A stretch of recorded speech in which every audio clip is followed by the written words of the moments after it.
people who keep our skies safe. Really important stuff. In rural communities around the country, Republicans are working hand in hand with their local hospitals to make sure that the $50 billion rural hospital fund that Republicans got signed into law in July 4th is accessed. It reaches the people who need it. And they're doing that work while the Democrats are demanding to kill that essential fund that is in their counterproposal for the CR, one of the many outrageous things they've claimed they want to do. And everywhere across America right now, we're helping small business owners and farmers and ranchers and service coordinators navigate frozen loans and delayed emergency funds and growing uncertainty about how to keep serving their communities. So all across the country, Republicans are dealing with the very real and painful consequences facing real Americans. Now, that's happening on the Republican side. And what's happening on the Democrat side? You can see it for yourself. Compare what I just told you with what they're doing. Look at their own behavior. Look at their actions. Don't listen to the words that people are saying. Look at what they're doing. Chuck Schumer and Democrats over the last 10 days, here's a small sample of their activity, okay? We've seen performative stunts and TikToks and photo shoots across every inch of this Capitol. We've seen Democrats actually toast themselves on the balcony of the DCCC last night, while their colleagues voted in the Senate to keep the government closed for the 10th time. We've seen not one but two failed publicity stunts right outside my own office, the latest of which ended in a congresswoman storming the entrance and berating a Capitol police officer who, by the way, is protecting her without pay. And last night, we even saw, I didn't see it, many of you saw it, CNN host the first socialist town hall where Bernie Sanders and AOC said the quiet parts out loud. They don't know what they want to end this shutdown. They couldn't provide a single viable solution for the mess that they themselves have gleefully created. And by the way, those are the real leaders of the Democrat Party. We all know it, AOC and Bernie. Good luck with that. And amid all that, Chuck Schumer is actually bragging that every day gets better for his party. As you know, that is his words, not ours. All this would be laughable if it didn't come at the cost of American families, and it really is deadly serious. If it were up to Republicans alone, we would not be in this mess. We'd be up here negotiating and debating openly and transparently on the issues impacting Americans' lives. But as I've said repeatedly, Democrats slammed the brakes on legislative business when they decided to shut down the government for their partisan political purposes. The progress we made on appropriations and the conversations that were underway on the COVID-era Obamacare subsidies and all those issues, all that sits at a standstill until Democrats reopen the government. As soon as 5 Senate Democrats come to their senses and break ranks and turn the lights back on, House Republicans are anxious to get back to legislative session and to pick up our unfinished business. We have a lot yet to do. Until then, I'll continue to share the facts from this podium every morning to try to get this message directly to the American people. Republicans will continue serving on the job in our communities on behalf of the American people that we represent. I'm going to conclude this morning by saying this again. There's an incredible contrast right now between the two parties that could not be more clear. As we say here every day, this is not your grandfather's Democratic Party. It truly has become the far left, Marxist left, that are running that whole operation. And it has real effects on real people. And I just want you to, I'll highlight again the split screen of what we're seeing. In America right now, there are two diametrically opposed visions for the country, and you should look at the actions of elected officials and not their words. And what are the actions? President Trump and Republicans are delivering for the American people. We have cut their taxes. We are removing red tape and regulations to get the economy humming again. We have ended the border crisis, virtually 0 crossings in the last 4 months under President Trump. We are ending the crime crisis around America, taking heroic measures to make sure that happens. We're cutting fraud, waste, and abuse out of government and making government more efficient and effective for the people. And right now, President Trump is resolving international conflicts, restoring peace through strength around the globe.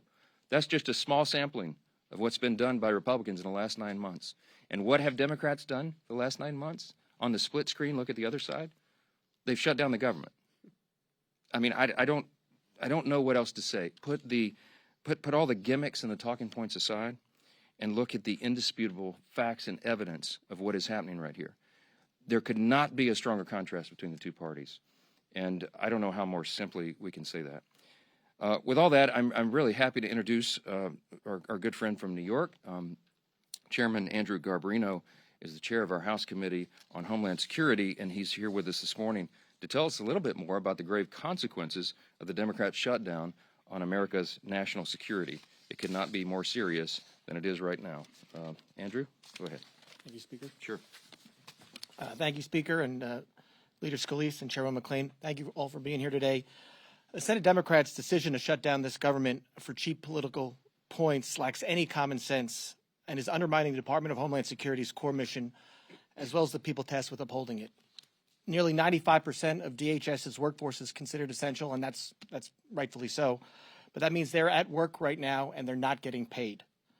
More than 63,000 CBP personnel, including U.S. Border Patrol, are continuing their steadfast commitment to securing our borders.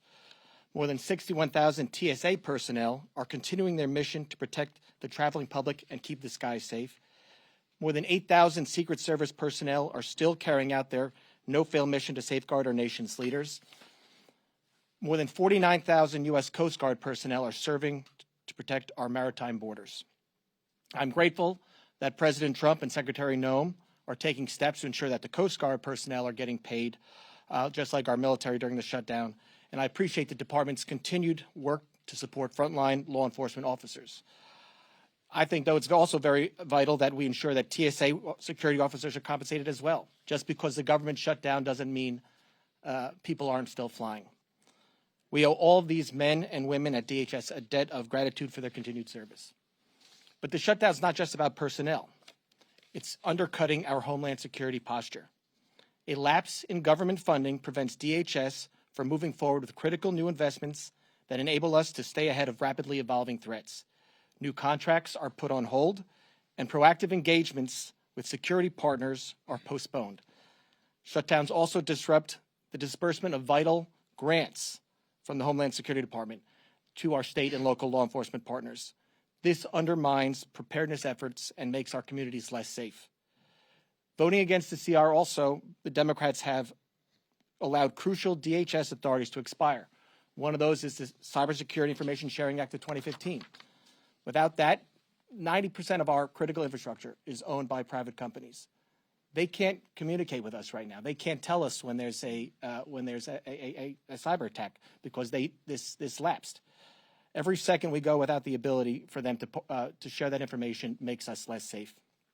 They've also the counter drone authority has also lapsed. That was in the CR. Without this in place, agencies may not be able to swiftly take down malicious drones before they threaten U.S. airspace. There are dozens more. In short, this shutdown is making our country less safe. And I implore Senate Democrats to do the right thing and reopen the government now. With that, I would like to bring up Leader Scalise. Thank you. Well, you just heard a very stark, grim reality from Chairman Garbarino of what Chuck Schumer's shutdown is doing to our nation's ability to protect the homeland. The Department of Homeland Security is one of the most critical in terms of our ability to keep Americans safe here at home.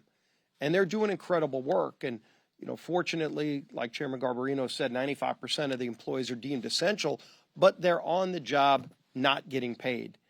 But beyond that, he also pointed out grants are not going out. The sharing of information on things like cybersecurity is not happening. These are real devastating consequences of Chuck Schumer's shutdown. And nobody on the Democrat side can still articulate the reason why they're doing it beyond the obvious. And the obvious reason is Chuck Schumer being scared for his political future. Scared from who? From AOC. And last night, as the speaker mentioned, we saw two of the Democrat Party leaders, Bernie Sanders and AOC, at a forum, town hall, whatever you want to call it, on CNN. And they were laughing, they were guffawing like it's some kind of game. In fact, when AOC was pressed to say, what is it that y'all are shutting the government down over? She couldn't even give an articulate answer. This is what she said, quote, "I think we need to see ink on paper. I think we need to see legislation. And I think we need to see these things passed on the floor of the House and Senate and signed by the president. Can anybody tell me what she's talking about? I mean, they filed an alternative bill that everybody knows is not serious, $1.5 trillion in new spending to do, among other things, to gut the rural hospital fund, the $50 billion that we put in place, the largest investment in rural hospitals in our country's history. They want to gut that to give free health care to illegals? That's not going to happen, and that's not a serious proposal. But in fact, when you get back to the heart of the question, and that is Chuck Schumer fighting for his political life in New York, they did ask AOC that question. You know, are you going to primary Chuck Schumer? And she laughed, and Bernie tried to bail her out of the question, but ultimately she wouldn't give a direct response to that, because that's really what this shutdown is about. Is Chuck Schumer afraid of the AOC wing of the party primarying and beating him in New York? And so he's just concerned about his political future, and he's willing to jeopardize the lives of the American people, to jeopardize our homeland security abilities that Chairman Garbarino talked about. These are serious consequences to real people, men and women in uniform, our federal workers that are not getting paid. All for what? For the gibberish you heard last night? They cannot articulate even what they want. We presented a clean CR that Chuck Schumer himself voted for in March. Very straightforward bill to fund the government and open it up just to give us more time to negotiate our differences, very big differences that we have on policy, but we can't even get to those policy negotiations while Chuck Schumer is shutting down the government. So Senator Thune's doing a great job of trying to find a way to keep bringing the bills back up until one day just 5 more senators on the Democrat side come to their senses and say they're willing to get the government back open so we can resume those negotiations. And we stand ready. We've done our job in the House, and we're ready to get back to work. There's a lot of work stacking up, but while Chuck Schumer keeps the government shut down, it's hurting millions of real families across America. With that, turn it over to our conference chair, Lisa McClain. Thank you, Leader, and thank you, Rep. Garbarino, for being here and the work that you're doing on the Homeland Security. Here we are. Democrats have shut down your government now for 16 days. So I think we all want to know, what have the Democrats done with all this time on their hands, right? Well, let's see. They've posed for glossy photos outside the Capitol. They've screamed at Capitol police officers who, by the way, they are refusing to pay, right? They've jumped on TV to what looks like an audition to be the next radical in charge after Chuck Schumer. And now they're gearing up for their I Hate America rally this weekend. A rally where they'll cheer for chaos instead of country. So take note of what goes on at that rally. Take note of how they put Americans first, really. Now, let's contrast that with Republicans who are doing what we always do, and that is actually working for the American people. And let me give you some examples, and I know our speaker talked about this, but I think this bears repeating again. Pat Fallon, who was in Texas hosting a town hall. Congressman LaLota connected with more than 8,000 of his constituents in New York doing a teletown hall. Congressman Collins held mobile office hours in Georgia. Congressman Walberg in my home state of Michigan brought veterans together in Michigan to tackle problems right now with the VA. Congressman Zinke actually rolled up his sleeves, literally rolled up his sleeves in Montana to help Yellowstone National Park to clean it up. That's the difference. One side delivers solutions and the other are showboats. Republicans passed a clean CR to keep the government open. No gimmicks, no tricks. We actually want to govern. We did our job. And then we got back to work for the people who actually sent us here. Democrats, they saw a shutdown as leverage, as a chance to push for more wasteful spending. And don't take my word for it. Look at what they want to do, 1.5 trillion. You should never use a shutdown as leverage for more wasteful spending. But that's exactly what the Democrats are doing. Well, I have news for them. It's not going to work. Republicans are united behind the work that we've done for the American people. We will not hand out government benefits to illegals on your dime. We will not repeal provisions that cut waste, fraud, and abuse. And we will not cave to Democrats' 1.5 trillion in spending. So it's time for the Democrats to wrap up the photo shoots, stop actually attacking law enforcement, and end the who's more radical contest. Let's pass our clean bill and get back to work for the American people who sent us here. Thank you. All right, time for questions. Chad, go ahead. Mr. Speaker, good morning. Good morning. I know what Republicans have said, saying the shutdown is because Schumer is afraid of Ocasio-Cortez. There have been questions to Ocasio-Cortez. Schumer saying, is this because you're afraid? Are you going to challenge in a primary? They deny that. I understand the tension here about the shutdown. But just because you're saying that that's the case does not necessarily make that true. When they deny that, why should we continue to say, okay, it's because they're worried about their left flank, or Schumer's worried about Ocasio-Cortez challenging him in a primary? Well, look, I'll be intellectually consistent. Tell you, don't listen to what politicians say. Look at the actual evidence. I can put on my evidence here. First, Exhibit A is what AOC actually said last night. She did not disclaim that she was running against Schumer, and there's a lot to talk about that. You don't have to take my word for it. Most of you have written about that. But then also look at the evidence. Exhibit B would be what happened in March. And when we began all this, and I think at the first or second day of the shutdown, I brought you a magazine cover that I had on a big stack on my desk, the Washington Examiner, and it was a cartoon depiction of Chuck Schumer leaving the Senate with a box with all his belongings as if he'd been fired, and he had this shameful look on his face. And all the House Democrats were drawn behind him, screaming at him, holding up signs saying he was a traitor, etc. And that's the abuse he took from the far left corners of the base after he did the right and responsible thing, by his own words, not mine, the right and responsible thing to pass the continuing resolution in March. We have the identical product on the table today. What has changed? Don't take our word for it. Just go look. The only explanation for this is that Chuck Schumer does not want to face the heat and the scrutiny and the abuse that he took in March for doing the right, responsible thing by the far left voices in his party. When Bernie and AOC get the full stage for a CNN, the first socialist town hall, I hope they're proud of themselves. They are the voices of the party. I mean, they are. Look, Mamdani is on path, shockingly, sadly, frighteningly, to become the elected mayor of the largest city in America, the once cradle of capitalism. There is a Marxist rise in the Democratic Party, and the old guard, and I'm saying old guard, Chuck Schumer's been here for 44 years, okay?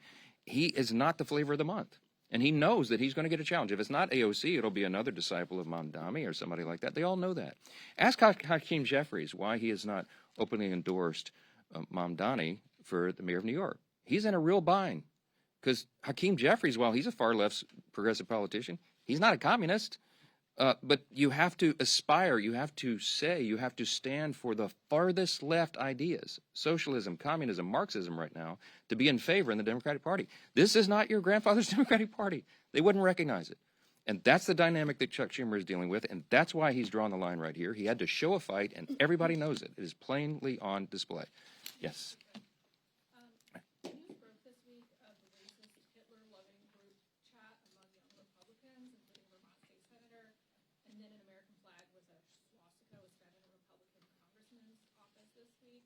Are you worried about that extremist pro-Hitler sentiment among the party's young Republicans? No.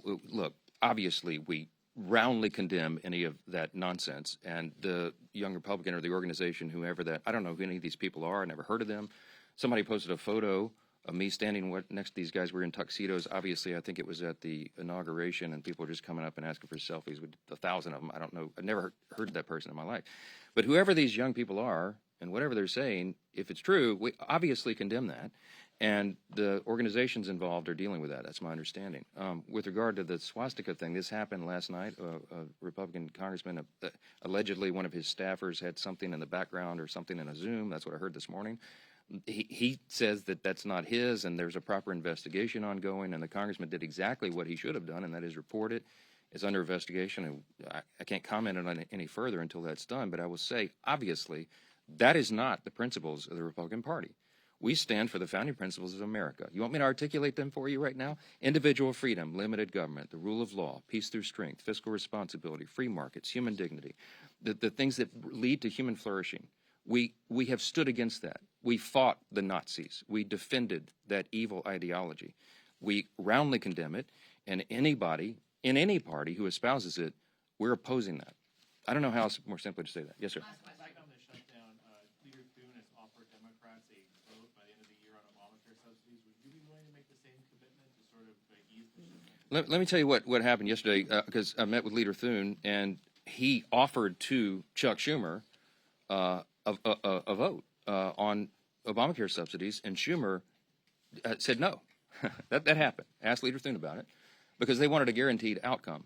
Here's why we can't do that. Let me say this very clearly and for everyone again. Okay, the Obamacare subsidy issue is not the issue of today. It is in a subsidy that expires December 31. We were always planning to continue the debate and discussion about that issue in October and November. Ironically, Democrats are taking the time off the clock for us to do that.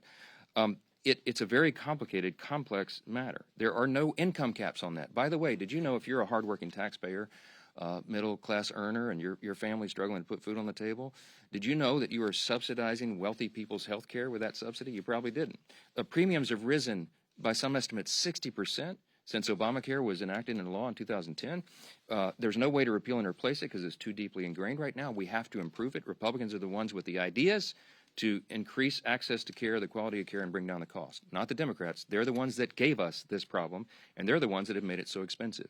Now, we have 535 members between the House and Senate. There's a lot of people in this deliberative body here.